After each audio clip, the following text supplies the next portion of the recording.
नमस्कार दोस्तों, मैं आशा करता हूँ आप अच्छे होंगे। मैंने हाल ही में यूट्यूब पर एक इंटरव्यू देखा जिसमें एक आदमी विवेक बिंद्रा से पूछता है, सर गीता के अलावा आपकी फेवरेट बुक कौन सी है? तो विवेक बिंद्रा जी ने वन थिंग बुक का नाम लिया। इस छोटी सी वीडियो में मैंने बुक को शॉर्ट समरी में एक्सप्लेन किया है, तो वीडियो को पूरा देखना।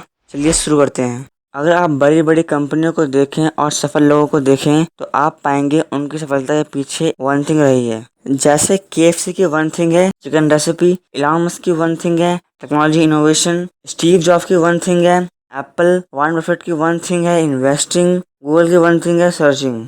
वन थिंग बुक के ऑथर गैरी केलर एंड जे पेपरसन कहते हैं, अगर आपको सफलता चाहिए तो आपको फोकस करना होगा अपने वन थिंग पर। सक्सेस हम कैसे पा सकते हैं, इसको ऑथर डोमिनो इफेक्ट के एग्जाम्पल से समझाते हैं। जब हम डोमिनो के पीस को एक जियोमेट्रिकल लीनियर प्रोग्रेशन में लगाते हैं और जब हम छोटे से डोमिनो को धक्का देते हैं तब वह लीनियर प्रोग्रेशन में अपने से 50 गुना बड़े डोमिनो को गिरा देता है।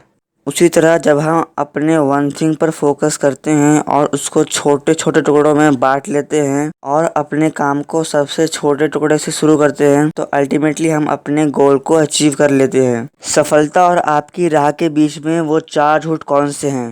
पहला है एवरीथिंग मैटर इक्वल। देखिए, रियल लाइफ और सोसाइटी में कानून और ह्यूमन राइट, लोग आपसे किस तरह बिहेव करते हैं, ये सब इक्वली मैटर करता है। लेकिन सक्सेस लाइफ में ये सब इक्वली मैटर नहीं करता।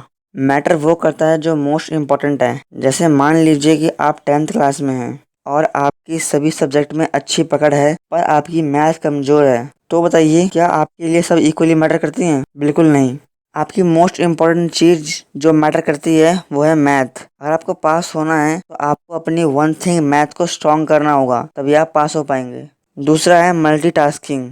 मल्टीटास्किंग एक झूठ है। जब हम एक समय में 2 काम करते हैं तब हम देखते हैं कि एंड में हम दोनों में से किसी भी काम को ढंग से नहीं कर पाते। मल्टीटास्किंग का कॉन्सेप्ट आया है कंप्यूटर से, पर ये हमको भ्रम में डालता है। इवन कंप्यूटर भी एक बार में एक कोड को ही प्रोसेस कर पाता है। जब कंप्यूटर मल्टीटास्क करता है तब वह बैक एंड फोर्थ इतनी स्पीड से अल्टरनेटिवली स्विच करता है कि हमको लगता है कंप्यूटर मल्टीटास्क कर रहा है, पर ये एक इल्यूजन की तरह है। इसलिए एक कंप्यूटर और ह्यूमन को कंपेयर करना बड़ा कंफ्यूजिंग है। Juggling is not a multitask, it is also a illusion. जब कभी आप मेले में गए होंगे तब आपने जगलर को देखा होगा जो एक बार में 3 बॉलों की जगलिंग कर रहा होता है, पर रियलिटी में होता यह है जगलर एक बार में एक बॉल को ही हवा में उछालता है, बाकी 2 बॉल इंडिपेंडेंटली हवा में होती हैं। और ये काम वो हर बार इतनी स्किलफुली करता है कि हमको लगता है कि वो मल्टीटास्क कर रहा है, पर ये भी एक इल्यूजन की तरह है। तीसरा है डिसिप्लिन। डिसिप्लिन से सफलता मिलती है, ये एक मिथ है।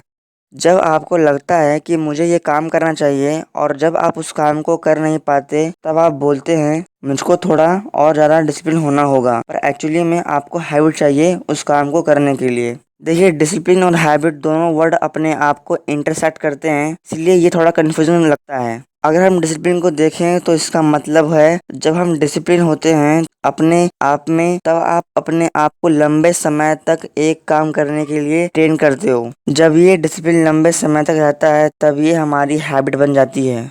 जैसे मान लीजिए आपको दिन में 8 घंटे बैठकर पढ़ने हैं, तो आप कैसे पढ़ेंगे? साइंटिस्ट बोलते हैं किसी चीज को अपना हैबिट बनाने के लिए हमको उस चीज को कम से कम 66 दिनों तक फॉलो करना चाहिए, तब जाके वो हमारा हैबिट बनता है। आपको बस इतना करना है कि 66 दिनों तक आपको 8 घंटे डिसिप्लिन के साथ बैठना है, उसके बाद आपकी 8 घंटे पढ़ने की आदत बन जाएगी। चौथा है will power is always on will call. Book के ऑथर बोलते हैं will power is always on will call, ये एक झूठ है।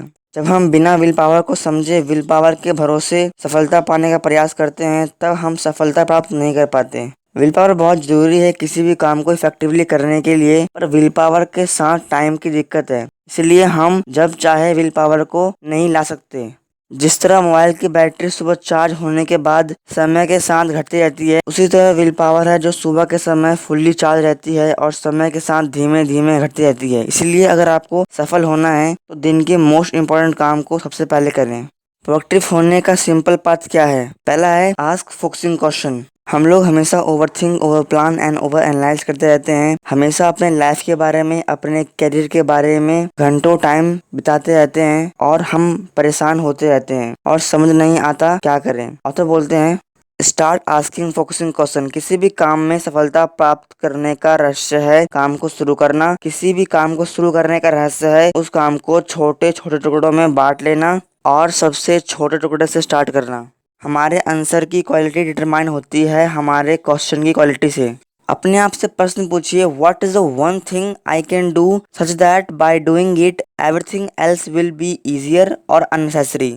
वो एक चीज मैं क्या कर सकता हूँ जिससे करके सभी काम आसान हो जाएं या अननेसेसरी हो जाएं। फोकसिंग क्वेश्चन दो तरीके से आते हैं, big picture and small focus. Big picture हमको सही डायरेक्शन फाइंड करने में मदद करता है, जैसे हमको जाना कहाँ है, करना क्या है। स्मॉल फोकस हमको सही एक्शन फाइंड करने में मदद करता है, जैसे कि मैं राइट नाउ अभी मैं क्या कर सकता हूँ जिससे मेरे सारे काम आसान हो जाएं या अननेसेसरी हो जाएं।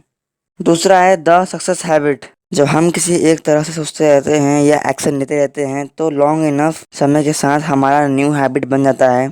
ऑथर बोलते हैं हमको वन थिंग को हमारे डेली रूटीन का पार्ट बनाना होगा। ऐसा करने के लिए हमको 66 दिनों तक वन थिंग फोकसिंग क्वेश्चन को अपने आप से पूछना है। आप जो काम कर रहे हो हर समय अपने आप से पूछिए, ऐसा एक चीज मैं क्या करूं जिससे मेरे बाकी काम आसान हो जाएं या अननेसेसरी हो जाएं। अगर आपको एक्स्ट्रा ऑर्डिनरी सक्सेस चाहिए तो लाइफ के हर एरिया में वन थिंग फोकसिंग क्वेश्चन में पूछिए, जैसे one thing for job and business life, one thing for spiritual and finance life, one thing for physical health, one thing for relation and personal life. तो video में इतना ही। अगर आप student हैं, जॉबर हैं या फिर आप किसी भी प्रोफेशन में हैं, मैं आपको ये बुक रेकमेंड करता हूँ। ये बुक आप जरूर पढ़िए क्योंकि ये बुक आपको बहुत ज़्यादा देने वाली वैल्यू। अगर ये वीडियो आपको अच्छी लगी तो वीडियो को लाइक कर दीजिए, चैनल को सब्सक्राइब कर दीजिए।